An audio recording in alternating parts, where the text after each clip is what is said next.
პავლე მოციქულის პირველი წერილი თესალონიკელთა მიმართ. მესამე თავის გარჩევა. თავი მესამე. ამიტომ, რა კი მეტის მოთმენა ვეღარ შევძელით, მოვისურვეთ ათენში მარტოდ დარჩენა. და გამოვგზავნეთ ტიმოთე, ჩვენი ძმა და ღვთისმსახური, ჩვენი თანამშრომელი ქრისტეს სახარებაში, რათა გაგვემტკიცებინეთ და გვენუგეშებინეთ თქვენს რწმენაში, რათა არავინ შემძრკალიყო ამ გასაჭირში, ვინაიდან თვითონ იცით, რომ ჩვენ საამისოდ ვართ დადგენილნი, ვინაიდან მაშინაც, როცა თქვენთან ვიმყოფებოდით, წინასწარ გეუბნებოდით, ჭირი მოგველისმეთქი, რაც ახთა კიდეც და თავადაც მოგეხსენებათ. ამიტომ ვეღარც მე შევძელი მეტის მოთმენა და გამოვგზავნე თქვენი რწმენის ამბის შესატყობად, ვაი თუ განგცადათ მაცდურმა და ჩვენი შრომა ფუჭი გამოდგა.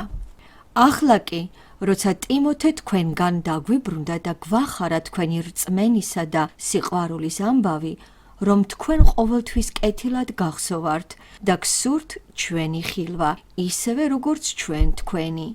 მაშინ თქვენით ვინუგეშეთ თავი ძმებო, ყველა ჩვენს უბედურებასა თუ გასაჭირში თქვენი რწმენის მეშვეობით, რადგან ახლა ვცხოვრობთ, რა კი ღამტკიცედ დგახართ უფალში. როგორი მადლობა შეგვიძლია შევწიროთ ღმერთს თქვენი გულისათვის, ყველა იმ სიხარულის გამო, რომლითაც ვხარობთ თქვენით ჩვენი ღვთისწინაშე. დღე და ღამ ხურვალედ ვლოცულობთ, რათა ვიხილოთ თქვენი სახე და შევავსოთ თქვენი რწმენის ნაკლულება. თვით ჩვენმა ღმერთმა და მამამ და ჩვენმა უფალმა იესომ წარმართოს ჩვენი გზა თქვენსკენ. უფალმა გაგიზარდოთ და გიმატოთ სიყვარული ერთი მეორისა და ყველას მიმართ, როგორც ჩვენა ვართ თქვენდამი, რათა განმტკიცდეს თქვენი გული უბიწოთ სიწმიდეში ჩვენი ღვთის და მამის წინაშე, როცა მოვა ჩვენი უფალი იესო ქრისტე ყველა თავის წმიდასთან ერთად. მესამე თავის გარჩევა. დავალება მიცემული ტიმოთესთვის და მისი ამოცანა. წავიკითხოთ მესამე თავის მუხლები პირველიდან მეხუთეს ჩათვლით. ამიტომ, რა კი მეტის მოთმენა ვეღარ შევძელით, მოვისურვეთ ათენში მარტოდ დარჩენა. და გამოვგზავნეთ ტიმოთე, ჩვენი ძმა და ღვთისმსახური, ჩვენი თანამშრომელი ქრისტეს სახარებაში, რათა გაგვემტკიცებინეთ და გვენუგეშებინეთ თქვენს რწმენაში, რათა არავინ შემდრკალიყო ამ გასაჭირში, ვინაიდან თვითონ იცით, რომ ჩვენ საამისოდ ვართ დადგენილნი.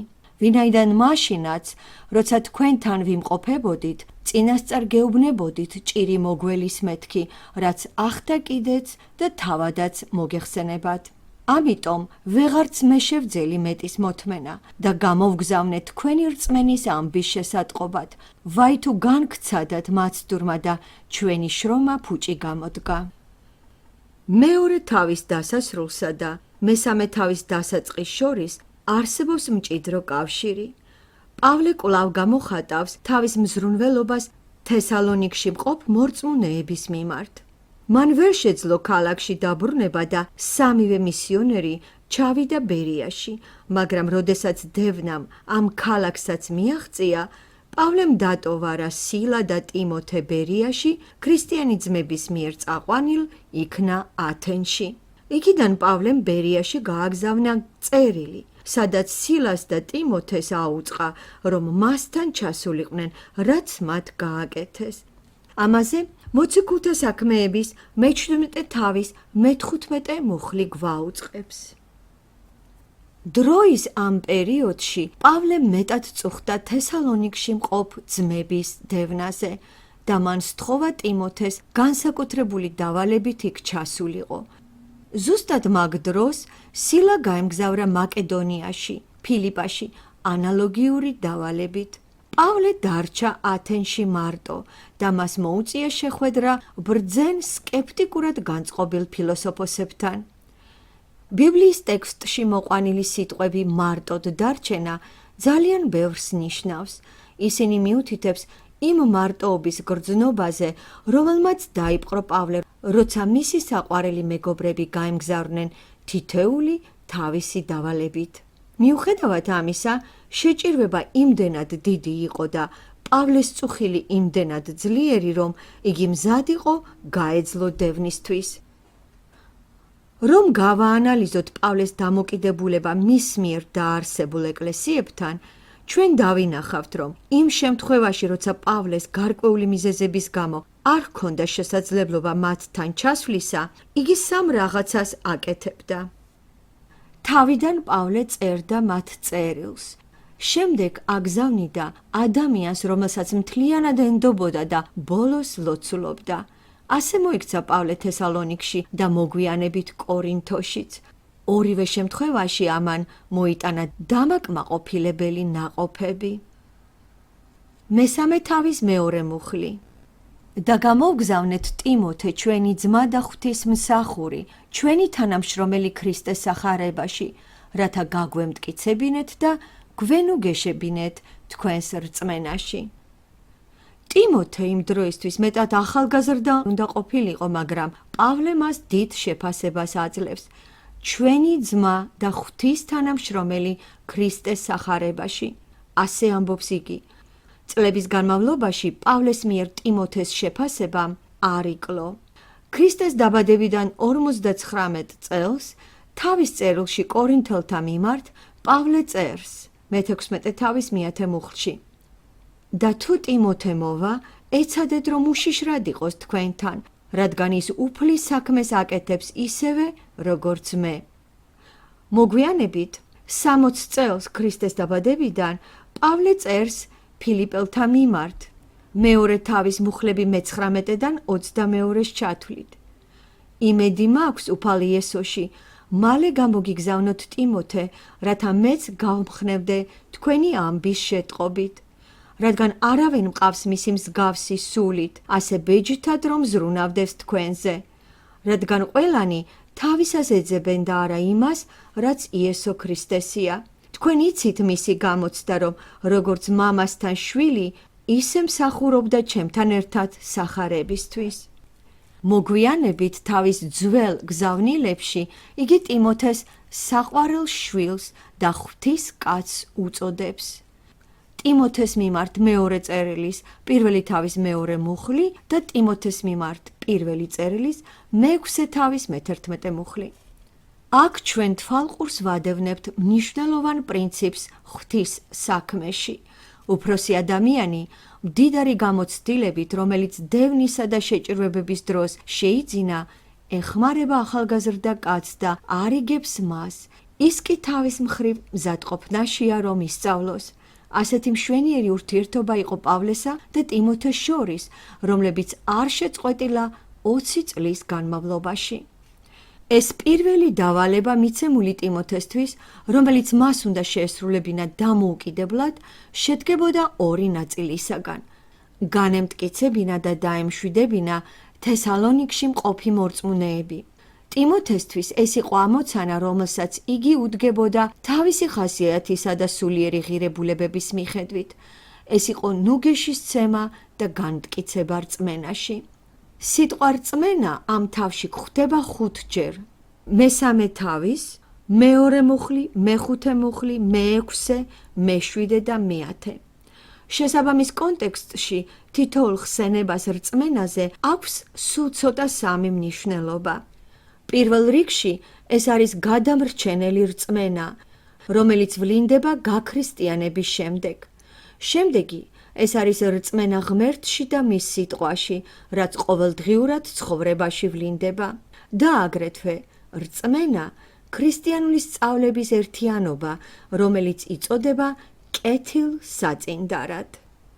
ამ ფრაზას ხვდებით ტიმოთეს მიერ მეორე გზავნილის პირველი თავის მე-13 და მე-14 მუხლებში და რწმენისთვის, რომელიც ერთხელ გადაეცა წმიდებს. იუდას წერილის პირველი თავის მე-3 მუხლი. მეტად შესაძლებელია, რომ თესალონიკში მორწმუნეების დამკვიდრება ტიმოთეს მიერ აერთიანებდა ამ სამივე ასპექტს. გადავიდეთ მესამე თავის მე-3 მუხლზე. რათა არავინ შემდრკალიყო ამ გასაჭირში, ვინაიდან თვითონ იცით, რომ ჩვენ საამისოდ ვართ დადგენილნი. მიზანი კონკრეტული და ნათელია, რათა არავინ შემდრკალიყო ამ გასაჭირში, რადგან თავად იცით, რომ საამისოდ ვართ დადგენილნი.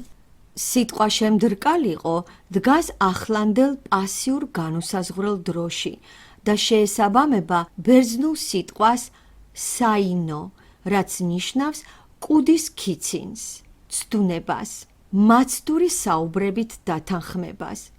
ამ მნიშვნელობით ეს სიტყვა ახალ აღთქმაში მეტი არსად არ გვხვდება, აქ კი მკვეთრ კონტრასტშია ტიმოთეს პირდაპირ მოქმედებებთან. როგორც ჩვენი უფალი, ასევე ყველა მოციქული გვაფრთხილებს, რომ შეჭირვება იქნება ჩვენი თანხმლები იესოსგან განდგომის დღეს. წავიკითხოთ იოანეს მე-16 თავის 33 მუხლი. ეს იმიტომ გითხარით, რომ მშვიდობა გქონდეთ ჩემში, სოფელში გასაჭირი გექნებათ, მაგრამ გამაგრდით, მე ვძლიე სოფელს. პეტრე მოციქულიც წერს თავის პირველ გზავნილში მე-4 თავის მუხლები მე-12 და მე-13. საყვარელნო, ნუ გეუცხოვებათ თქვენზე მოვლენილი ცეცხლოვანი განსაცდელი, თითქოს უცხორამ დაგმართოდეთ, არამედ გიხაროდეთ, როგორც ქრისტეს ტანჯვათა მოზიარეებს, რათა მისი დიდების გამოცხადებისას თქვენც იხაროთ და იმხიარულოთ. გადავიდეთ თესალონიკელთა პირველი გზავნილის მე-3 თავის მე-4 მუხლზე. ვინაიდან მაშინაც, როცა თქვენთან ვიმყოფებოდით, წინასწარ გეუბნებოდით, ჭირი მოგველისმეთქი, რაც ახდა კიდეც და თავადაც მოგეხსენებათ. პავლე ახსენებს თესალონიკელებს, რომ როცა იგი მათთან იყო, იგი მათ გამუდმებით უმეორებდა მოსალოდნელი დევნის თაობაზე, რაც მართლაც მოხდა და მათ ეს იცოდნენ. არა მარტო მისიონერები, არამედ ეკლესიის ცალკეული წევრებიც ექვემდებარებოდნენ დევნას. გადავიდეთ ამ თავის მე-5 მუხლზე.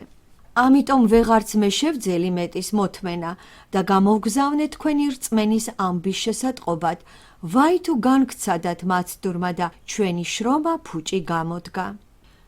აქ პავლე კვლავ გამოთქვამს ადრე გაჟღერებულ აზრს, რაც ამავე თავის პირველ და მეორე მუხლში წერია.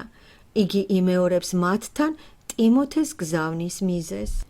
ეს იყო ღელვა და განცდები იმის თაობაზე, რომ სატანას არ შეეცდინა ისინი და მათი შრომა გაწეული ევანგელიის ქადაგებაზე ფუჭი არ ყოფილიყო.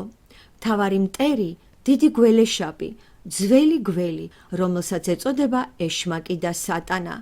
ასე არის მოხსენიებული გამოცხადების წიგნის მე-12 თავის მე-9 მუხლში, რომელმაც შეაცდინა ჩვენი წინაპრები ედემის ბაღში და იგივე ცდილობდა მოემოქმედა მეორე ადამთან, ჩვენს უფალ იესო ქრისტესთან იუდეის უდაბნოში. იგი აგრძელებდა თავისი საძაგელი საქმის კეთებას. იყო კი იგი წარმატებული თესალონიკში, როგორც ჩვენმა უფალმა დაამარცხა სატანა ღვთის სიტყვით, ასევე ტიმოთეს მტკიცებებმა და ნუგეშის ცემამ მოიტანა კეთილი ნაყოფები. გადავიდეთ ამ წერილის მე-3 თავის მუხლებზე მე-6-დან მე-9-ს ჩათვლით, რომელსაც შეიძლება ვუწოდოთ ტიმოთეს შეტყობინება. ახლა კი, როცა ტიმოთე თქვენგან დაგვიბრუნდა და გვახარა თქვენი რწმენისა და სიყვარულის ამბავი, რომ თქვენ ყოველთვის კეთილად გახსოვართ და გსურთ ჩვენი ხილვა, ისევე როგორც ჩვენ თქვენი. მაშინ თქვენით ვინუგეშეთ თავი ძმებო, ყველა ჩვენს უბედურებასა და გასაჭირში, თქვენი რწმენის მეშვეობით, რადგან ახლა ვცხოვრობთ, რა კი მტკიცეთ დგახართ უფალში. როგორი მადლობა შეგვიძლია შევწიროთ ღმერთს თქვენი გულისათვის ყველა იმ სიხარულის გამო, რომლითაც ვხარობთ თქვენით ჩვენი ღვთის წინაშე. ცნობები ტიმოთეს მიერ მოტანილი ახალგაზრდა თესალონიკელთა ეკლესიის თაობაზე პავლესთვის წარმოადგენდა როგორც მაცოცხლებელი ნესტი გამხმარე ნიადაგისთვის. აქ გამოყენებული ბერძნული სიტყვა ეუანჯელიზამაი ნიშნავს კეთილი ცნობის მოტანას და ამ მნიშვნელობით მხოლოდ აქ მოცემულ ტექსტში გამოიყენება. ჩვეულებრივად ამ სიტყვის მნიშვნელობაა ევანგელიის ქადაგება. უსათუოდ, მოსიყვარულე ღვთისმსახურისთვის ეს ცნობები კეთილი ცნობები უნდა ყოფილიყო. მათი რწმენა, სიყვარული და დამოკიდებულება მისიონერების მიმართ უცვლელი დარჩა, თუმცა თვალში გვხვდება ის, რომ გამოტოვებულია ერთი სიტყვა. გზავნილის დასაწყისში პავლე ხომ წერს რწმენაზე, სიყვარულზე და იმედზე. რატომ არ ახსენებენ იმედს? ცხადია, რომ მორწმუნეებს აწუხებდა ის, რომ ზოგიერთების ახლობლები იმ დროისთვის უკვე გარდაცვლილნი იყვნენ და მათ სურდათ სცოდნოდათ თუ რა დაემართებოდათ იმ გარდაცვლილებს ქრისტეს მოსვლისას ზეატაცების დროს. პავლე ამ კითხვაზე პასუხობს ამ პირველი გზავნილის ბოლო ორთავში და აგრეთვე თავის მეორე გზავნილში თესალონიკელთა მიმართ. რაც შეეხება რწმენას და სიყვარულს, ამის თაობაზე შეწუხება არ ღირდა. პავლემ მორწმუნეთა სანუგეშებლად გააგზავნა ტიმოთე, მაგრამ საბოლოო ჯამში თავად მიიღო ნუგეში. ამ გზავნილის მესამე თავის მერვე მუხლი გვაუწყებს, რადგან ახლა ვცხოვრობთ, რაკიღა მტკიცეთ დგახართ უფალში. მთელი ცხოვრების მანძილზე პავლეს მთავარი ზრუნვის საგანს წარმოადგენდა იმ ეკლესიების კეთილდღეობა და მისი სულიერი მდგომარეობა, რომლებიც მან თვითონ დააარსა. თუ ეკლესიაში იბადებოდა სირთულეების სწავლებასთან და მორალურ სიწმიდესთან დაკავშირებით, მაშინ პავლე განიცდიდა იმას, რასაც კორინთელთა მიმართ წერილში წერს. კორინთელთა მიმართ პირველი წერილის მე-15 თავის 31 მუხლი, რომ ყოველ დღე ვკვდები. უამრავი გამოცდებისა და ზრუნვების რიცხვში ერთ-ერთი მთავარი იყო ზრუნვა ყველა ეკლესიაზე. ამაზეც კორინთელთა მეორე გზავნილის მე-11 თავის 22 მუხლში ვკითხულობთ. გალატელთა მიმართ გზავნილი გვიჩვენებს, რომ პავლე იყო მეტად შთაბეჭდილებიანი. ადვილად აღგზნებადი პიროვნება, ემოციური აღმასვლებისა და დაცემების მახასიათებლების მატარებელი. ნებისმიერ ღვთისმსახურს, რომლის მძიმე სულიერი ჯაფა ეკლესიის დაარსებით დასრულდა და რომელიც ხედავს ამ ეკლესიას დევნისა და სატანის შეტევების ქვეშ მყოფს, შეუძლია პავლეს გრძნობებისა და განცდების გაგება. მოვიყვანოთ ჰოგისა და ვაინის კომენტარი. აქ სიტყვა დგახართ აღნიშნავს არა უბრალოდ დგომას, ჩვეულებრივი გაგებით, არამედ ეს გახლავთ ბერძნული სიტყვა სტეკო, რაც ნიშნავს მტკიცედ დგომას, מחვილით სიტყვა მტკიცეზე. ეს სიტყვა გავცობით დროშია მოყვანილი. სიტყვა რაკიღა არ აყენებს ეჭვის ქვეშ სიმტკიცეს, არამედ აჩვენებს, რომ მოციქული სულიერი სიმშვიდე დამოკიდებულია მათ შეურყევლობაზე, ანუ სანამ მტკიცედ დგახართ, ჩვენ ვხარობთ. ციტატის დასასრული. მესამე თავის მე-9 მუხლი. როგორი მადლობა შეგვიძლია შევწიროთ ღმერთს თქვენი გულისათვის, ყველა იმ სიხარულის გამო, რომლითაც ვხარობთ თქვენით ჩვენი ღვთის წინაშე. პავლე მესამედ მადლობას იხდის თესალონიკში მყოფი ხალხის ქრისტესკენ მობრუნების მორწმუნეთა გამო.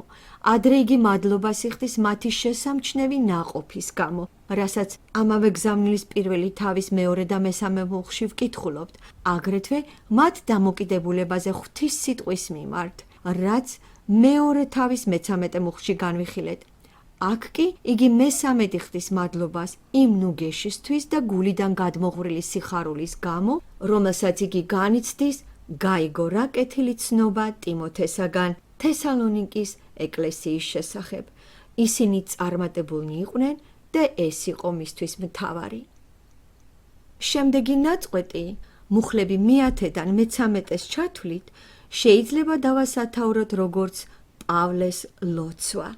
წავიკითხოთ. დღე და ღამ ხურვალეთ ვლოცულობთ, რათა ვიხილოთ თქვენი სახე და შევავსოთ თქვენი რწმენის ნაკლულება.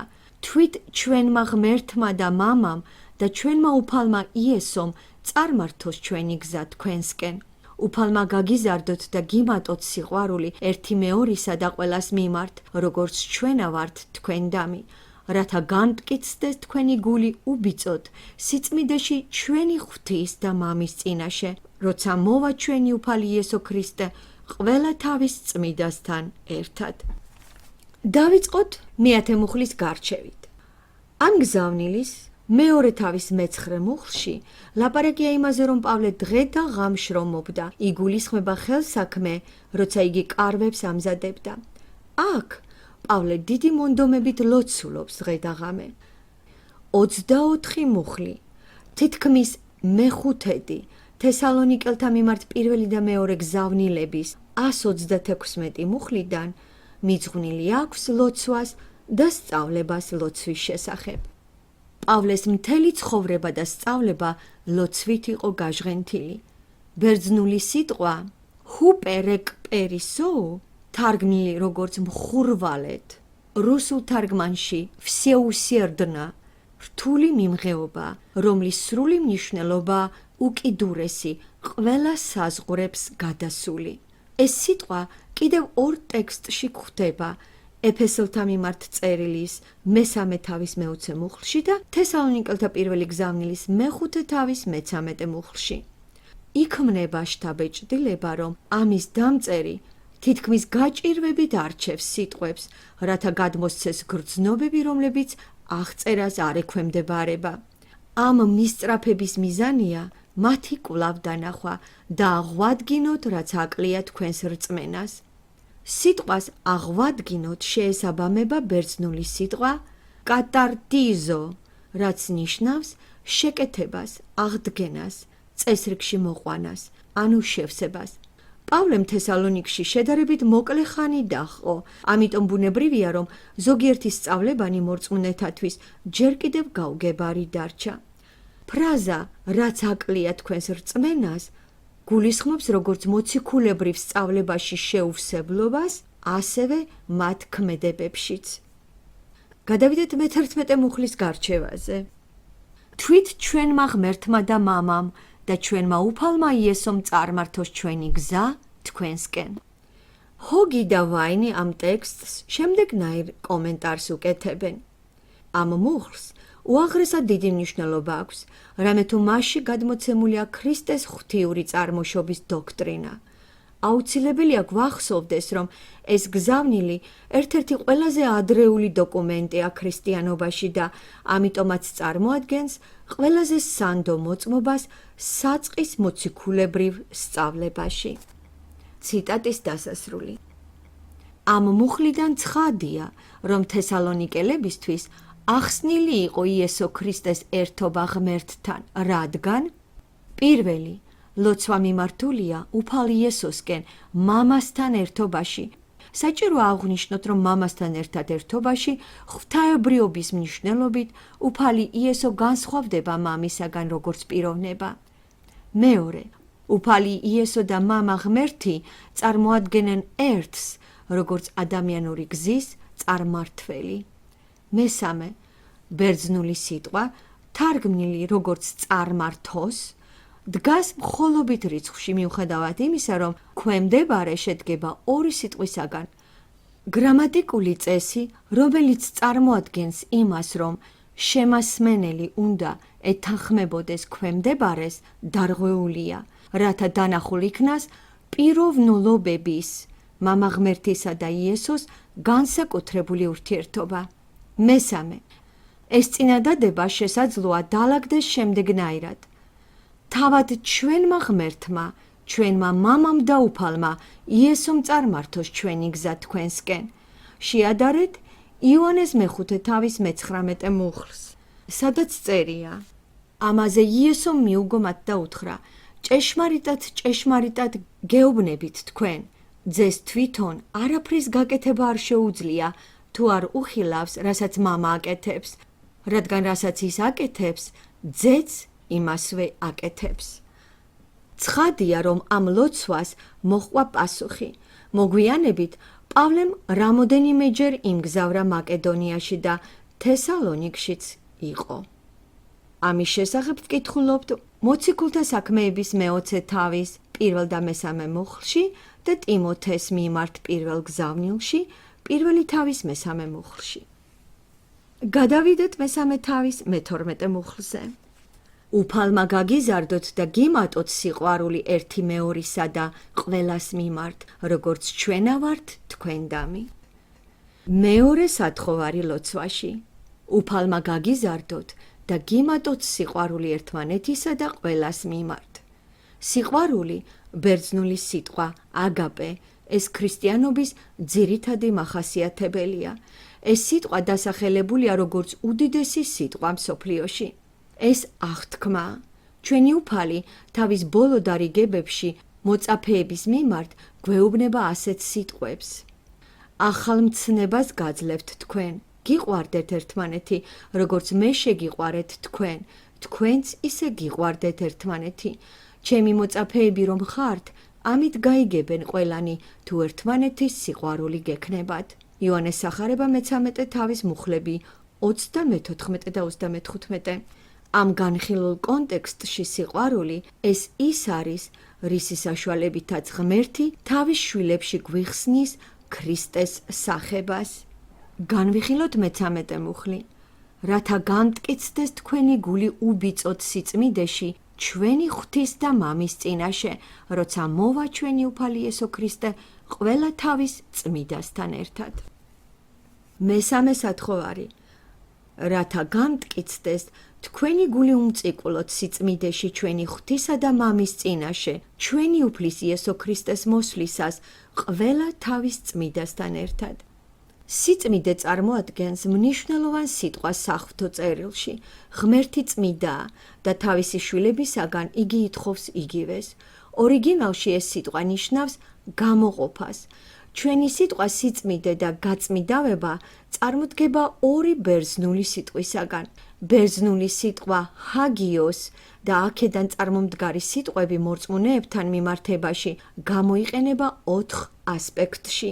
პირველი, ღმერთის მიზანი თავისი შვილების მიმართ, რომ ისინი იყვნენ წმინდანები. რომელთა გზავნილი მერვე თავის 29 მუხლი, კორინთელთა მიმართ პირველი გზავნილის პირველი თავის მეორე მუხლი, პეტრეს პირველი გზავნილი პირველი თავის მეორე მუხლი და იუდას წერილი პირველი თავის პირველი მუხლი. მეორე, ეს გახლავთ მდგომარეობა ღმერთის წინაშე, რომელიც ადამიანს ეძლევა უშუალოდ მისი ქრისტესკენ მობრუნებისას. ეს არ გახლავთ თანდათანობითი ცვლილება ან მორალური თვისებების შეძენა, არამედ მყისიერი აქტია, როგორც გამართლება. კორინთელთა მიმართ პირველი გზავნილის პირველი თავის 30 მუხლი და მუხლები მე-6-დან მე-11-ს ჩათვლით. მესამე, თანდათანობითი პრაქტიკული ცვლილებანი, რომლებიც მორწმუნე ადამიანის მიწიერ ცხოვრებაში შეინიშნება. კორინთელთა მეორე გზავნილის მე-7 თავის პირველი მუხლი. ეს გახლავთ სული წმიდას მუშაობა განსაწმედელი ღვთის სიტყვის საშუალებით. ვეცნობით ეფესელთა მიმართ გზავნილის მე-5 თავის 26 და 27 მუხლებში და იოანეს სახარების მე-17 თავის მე-17 მუხლში. მეოთხე ასპექტი. საბოლოო გაწმენდა აღწევს ჩვენი უფლის იესო ქრისტეს მოსვლისას. ბერძნულად პაროუსია, ყველა თავის წმიდასთან ერთად. თესალონიკელთა მიმართ პირველი გზავნილის მე-3 თავის მე-13 მუხლი და მე-5 თავის 23 მუხლი და იუდას გზავნილის პირველი თავის 24 მუხლი. იბადება კითხვა, როდის მოხდება მორწმუნის ეს დიდებული გაწმიდავება? იქნება კი ეს ზიატაცების დროს, თუ უფალი იესოს გამოცხადებაში ზეციდან, რომელიც აღწერილია შემდეგ ნაწყვეტში, თესალონიკელთა მეორე გზავნილის პირველი თავის მუხლები მე-7-დან მე-10-ს ჩათვლით.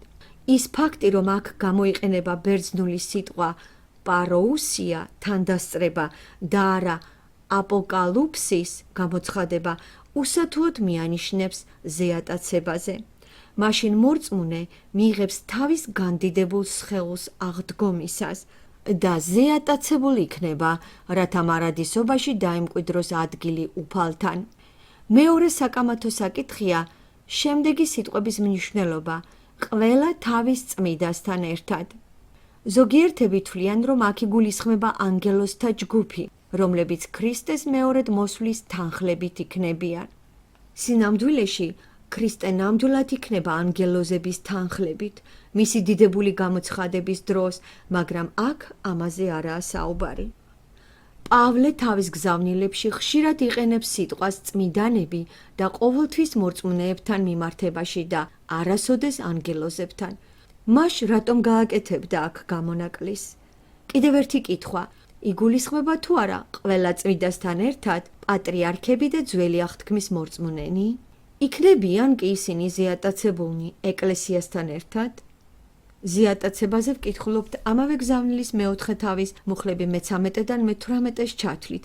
ამ თემას მოგვიანებით განვიხილავთ მეოთხე თავის გარჩევისას. აქ კი აღვნიშნავთ, რომ წმიდანები, რომლებიც ცხოვრობდნენ ძველი აღთქმის ეპოქაში, წარმოადგენენ ჯგუფს, ეკლესიისგან გამოყოფილს, მაგრამ უეჭველად წარმოადგენენ იმათ, ვინც ქრისტესია. ჰოგი და ვაინი ასეთ კომენტარს აკეთებენ. ყველა წმიდანი ესენი არიან ისინი, ვინც ქრისტეშია. როგორც თანამედროვე აწყო დროს, ასევე წარსულში, აწყოში როგორც ისინი, ვინც გადავიდა ამ ცხოვრებიდან, ასევე ისინი, ვინც ჯერ კიდევ ცოცხალია. ციტატის დასასრული. შენიშვნა. ყველა გზავნილში გამოიყოფა 4 დარიგება, რომელიც ტიმოთეს მიუღია პავლესგან. პირველი, თესალონიკელთან უგეშის ცემა და გამხნევება, ეს არის პირველი გზავნილის მესამე თავი და წარმოადგენს 54 წელს ქრისტეს დაბადებიდან. მეორე, კორინთოში მორწმუნეთა გამოსწორება, კორინთელთა მიმართ პირველი გზავნილის მეოთხე თავის მე-17 მუხლი და ესაა 59 წელი ქრისტეს დაბადებიდან. მესამე, დარიგება ეფესოში, ტიმოთეს მიმართ პირველი გზავნილის პირველი თავის მუხლები მე-3 და მე-4 და ეს გახლავთ 65 წელი ქრისტეს დაბადებიდან და მე-4, ურთიერთობა რომში. ტიმოთეს მიმართ მეორე გზავნილის მე-4 თავი, მუხლები მე-9, მე-11, მე-13 და 21 და წარმოადგენს 66-67 წელს ქრისტეს დაბადებიდან.